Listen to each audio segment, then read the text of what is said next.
d'examiner, enfin c'est à celui qui fera le contrôle parmi les membres du conseil syndical, d'examiner effectivement l'origine de ces anomalies. Alors ça peut être juste des anomalies de saisie, de l'inversion. Par exemple, au lieu de mettre 12, vous avez mis 21, parce que vous étiez un peu fatigué. Ça peut être des anomalies de compte. Vous avez mis l'eau en 622 alors que c'est du 601. Donc ça se corrige très rapidement, puisque quand vous comparez avec l'année d'avant, il y a un écart et vous trouvez tout de suite d'où vient l'anomalie. Après, il y a des anomalies, des écarts qui sont un petit peu plus pernicieux parce que c'est difficile à détecter, notamment sur la position de la banque. Parce que ça, je vais vous montrer que c'est très facile à vérifier, mais il faut avoir les éléments pour ça. Donc votre conseil syndical, normalement, il a 1 an. On dit toujours qu'on contrôle les comptes à l'année. En réalité, pour pouvoir contrôler des comptes, il faudrait pour bien faire, les faire ou tous les 3 mois ou tous les 6 mois. Parce que quand il y a des anomalies, ça laisse au moins au syndic 6 mois pour aller faire les corrections. Si vous attendez la fin de l'année, en tant que conseil syndical, que vous attendez pratiquement le mois avant l'Assemblée, lorsque vous allez donner au syndic la liste des anomalies à corriger, parce que c'est ce que vous devrez faire, il va vous répondre qu'il n'a pas le temps. Et du coup, il vous présenterait les comptes en l'état, vous disant c'est à voter comme ça en l'état ou pas du tout. Et donc, qu'est-ce que vous allez faire? Si votre conseil syndical vous a fait un bon rapport en vous disant voilà, nous avons détecté des anomalies, nous les avons données au syndic, il nous a répondu qu'il n'avait pas le temps, logiquement, l'Assemblée rejette les comptes.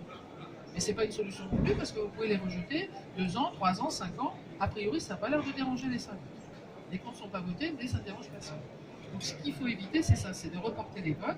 Donc il y a 2 techniques. Déjà, il faut informer le conseil syndical quand vous allez les lire, que vous attendez de lui qui contrôle les comptes au fil du temps, c'est-à-dire qu'il doit les contrôler ou tous les 3 mois ou tous les 6 mois, de manière à laisser au syndic le temps de corriger, et qu'ensuite vous allez lui demander le rapport du type de contrôle qu'il a fait. Pourquoi je vous dis ça? Parce que souvent le conseil syndical n'est pas formé à faire le contrôle des comptes, et il pense que simplement le fait de pointer les factures, ça suffit à contrôler les comptes. Alors le pointage des factures, ça fait partie du contrôle, mais c'est 1/10 du contrôle. Ça représente en fait la fin du programme de contrôle. Parce que le début, c'est le contrôle de cohérence des documents. Donc votre conseil syndical, mais comme vous, parce que quand le conseil syndical demande des comptes, il peut les demander à n'importe quel moment.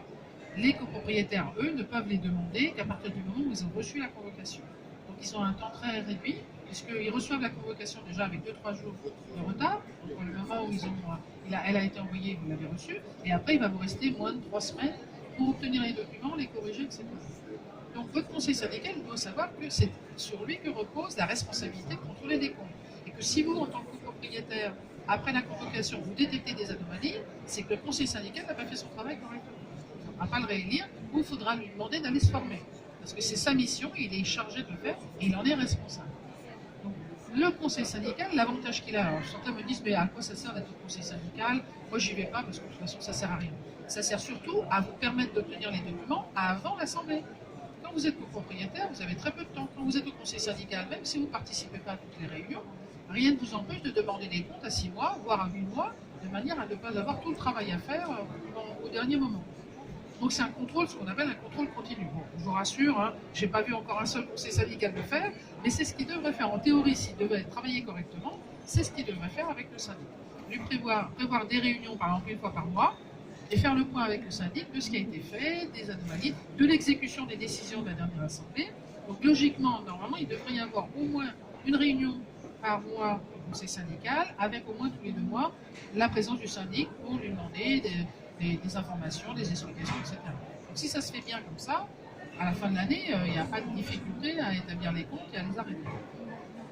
Quand il s'agit de faire la validation des comptes, normalement vous êtes censé recevoir à la convocation le rapport du conseil syndical qui vous dit s'il a bien fait son travail, les anomalies qu'il a trouvées en première lecture, les corrections qui ont été effectuées ou pas, parce que peut-être que le syndic, pour des raisons X, a refusé de faire les corrections, et donc les difficultés qu'il a rencontrées pour établir les comptes. C'est sur la base de ce rapport écrit que vous devez recevoir à la convocation que vous allez vous décider à dire je vote les comptes ou je ne les vote pas. Mais attention, on n'est pas en train de voter la répartition. Souvent, les gens confondent la répartition individuelle, c'est-à-dire ce qu'on leur demande de payer à la fin de l'année, en solde, c'est-à-dire déduction faite des règlements de provision, et les comptes. Là, quand on vote, on ne vote pas la répartition. On ne vote que les dépenses du conseil syndical, du syndicat, c'est-à-dire les factures que le syndic a payées pour vous. C'est tout. La répartition n'est jamais votée. Donc, la fameuse prescription de 5 ans, elle n'est basée que sur ce document-là, c'est-à-dire que sur les factures de l'exercice. Après, il y a un deuxième temps, c'est la répartition. Sauf que la répartition, elle ne vous est jamais envoyée en recommandé. Donc on ne peut pas prescrire une répartition. Elle vous est envoyée par un courrier simple, c'est un document qui vous dit des comptes annuels de charges, on vous donne le détail de chacun des postes, comme on va le voir sur le compte de gestion, et elle vous dit votre code part pour chaque poste est de 2. Alors ça ne peut pas être un document comme j'ai vu, où on vous dit voilà, votre solde est de moins 10 sans détail. Il faut qu'il y ait le détail pour chacun des postes de votre code part, parce que par exemple, votre tantième d'ascenseur, ce n'est pas le même que votre tantième de charge générale. Donc vous devez voir le détail pour vous permettre vous de contrôler. Donc à partir du moment où vous avez ce document-là, effectivement, vous allez voter des comptes du syndicat, donc des comptes généraux.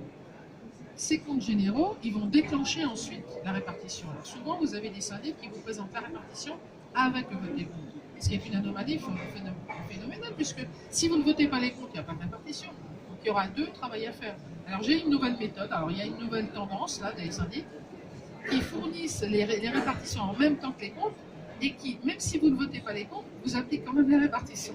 Ça, c'est une nouvelle mode, ça vient de sortir, mais ça n'existe pas. Tant que les comptes ne sont pas votés, on ne peut pas vous exiger des répartitions. Et si vous ne votez pas les comptes, il est hors de question que vous ayez à régler quoi que ce soit sur une répartition. Vous ne devez payer que le provisionnel. Il y a des syndics qui ne procèdent jamais à une clôture annuelle. Alors c'est pas possible ça, on ne peut pas ne pas clôturer, parce que dans votre règlement... Oui, non, mais non.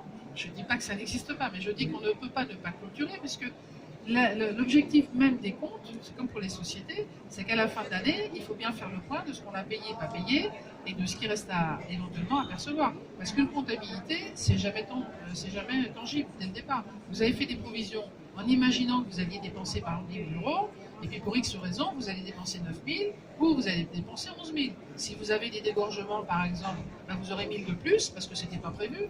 On ne prévoit pas qu'on va avoir des fuites, on ne prévoit pas qu'on va avoir des engorgements. Donc ça, c'est forcément dans le budget, en plus ou en moins. Donc forcément, à un moment donné, il faut arrêter dans le cadre de l'exercice. Et dans votre règlement, vous avez la date de l'exercice. Normalement, c'est bien fait, vous avez la date de l'exercice. Vous avez des exercices civils du 1er janvier au 31 décembre, mais vous avez aussi beaucoup d'exercices décalés, notamment quand vous avez du chauffage. Parce qu'il faut savoir que quand vous avez du chauffage, le remplissage des cuves, elle se fait en septembre-octobre. Donc il est normal d'avoir un décalage et d'avoir un appel plus important en septembre quand on va remplir la cuve et moins important au mois d'avril parce que là on arrête le chauffage et donc il n'y aura plus besoin de refaire un appoint. Sauf si vous faites l'inverse. En tout cas le règlement est là pour vous dire à quel moment on va remplir les cuves et c'est à ce moment-là qu'on appellera à un pourcentage plus important que les autres. Alors que quand on n'a pas de chauffage collectif, l'appel peut être linéaire, c'est-à-dire vous prenez votre budget, vous le divisez par 4, c'est ce qui est prévu dans la plupart des règlements, et puis vous répartissez, c'est facile à calculer, vous répartissez sur l'année. Vous divisez le budget par 4, et ça vous fait 4 appels. Parce qu'il faut savoir que les appels du syndic ne sont qu'un rappel. Vous êtes censé, normalement, au moment du vote du budget, être capable de calculer vous-même votre quote-part et de la verser spontanément. Parce qu'il y a des petits malins qui ont prétendu qu'ils n'avaient pas reçu les appels et que c'est pour ça qu'ils ne les avaient pas payés. Donc là, la Cour de cassation a été très claire. Appel ou pas appel, dès le vote du budget, vous êtes capable de calculer votre quote-part. Et le plus simple, pour éviter tous les problèmes, c'est de faire une mensualisation et de faire des virements mensuels. Pourquoi des virements? Parce que c'est vous qui allez définir où va être appliqué le montant que vous allez payer. Vous envoyez par exemple un chèque. Vous êtes sur l'exercice 2019 et il vous reste un solde 2018 à payer. Si vous envoyez un chèque sans aucune précision, ou même avec une précision au dos, peu importe, la comptable, elle va l'enregistrer. Et elle va l'enregistrer sur la dette la plus ancienne.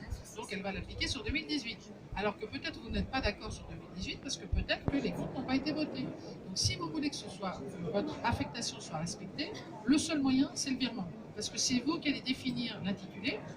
Et que si l'intitulé est très précis, par exemple, règlement du premier trimestre 2019, en aucun cas, ils ne pourront le mettre ailleurs que sur le premier trimestre. Ça, pour vous, c'est un gage de respect de l'imputation que vous allez faire de votre paiement. Oui.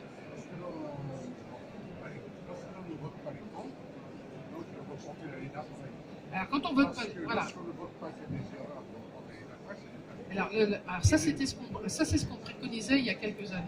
Il y a 2-3 ans, on faisait ça en disant aux gens, si les comptes ne sont pas justes et que le conseil syndical vous confirme que malgré les demandes, ça n'a pas été corrigé, effectivement, on ne vote pas. Sauf que ce n'est pas forcément dans votre intérêt. Si vous avez des comptes qui sont débiteurs, effectivement, pas de problème parce que le syndic aura un débit qui ne pourra pas vous répercuter puisqu'il n'est pas, normalement, il n'est pas censé vous faire des appels sur des comptes non votés.